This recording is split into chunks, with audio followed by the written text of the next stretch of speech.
The brothers-in-law are back!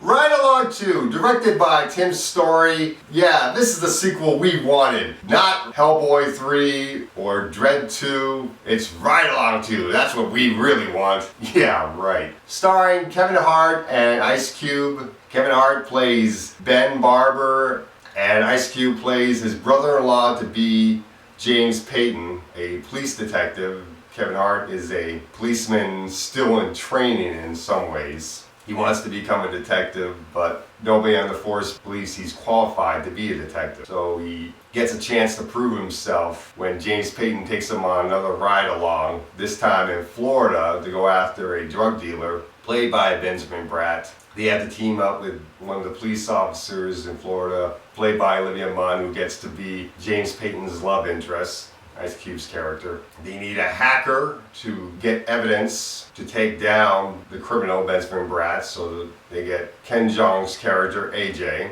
Meanwhile, the wedding is still being planned. Ben Barber's fiancée is played by Tika Sumpter, Angela, and the wedding planner is Sherry Shepard. And that's pretty much our movie. And this is not that great of a sequel.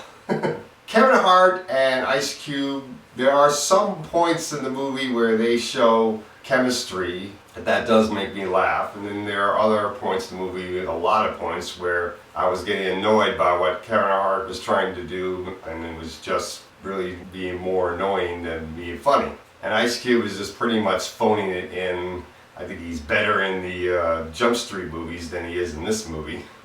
Olivia Munn just feels like a standard love interest. There's really not much chemistry between her and Ice Cube, really. There's some attraction between them, but there's not really much chemistry. Ken Jeong, he's pretty much doing the same comedic material he does in almost every movie, only he's a little bit more funnier in the first Hangover movie than he is here. There's one scene where him and Kevin Hart are talking to each other, and it sounded so annoying when I was listening, and it really wasn't all that funny.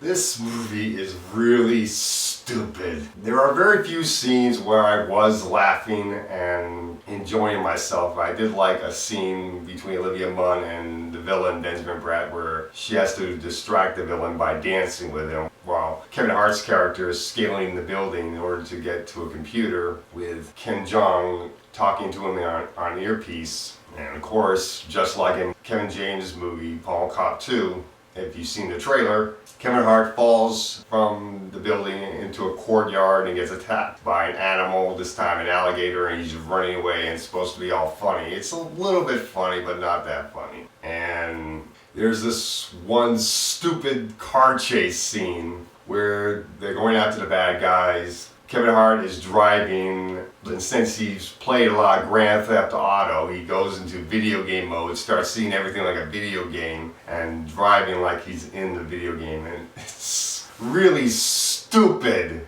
The scene stays way too long in video game mode. I mean, I've seen funnier video game reference scenes, like the scene in Seinfeld where Jason Alexander is pushing a Frogger game over across the street like he's the Frog in Frogger. That's a little bit funnier because it doesn't go into video game mode, but you get the idea what he's trying to do because you're imagining it, where this movie, they take away the imagination by actually giving you the video game scene, and that's just not as funny.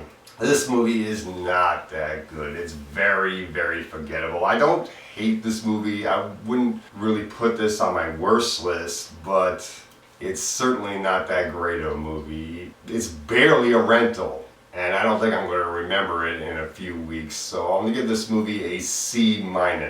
I say rent it if you want to see it, but clearly, you know, there are better movies to see. There are still some Oscar movies out, and Star Wars is still out.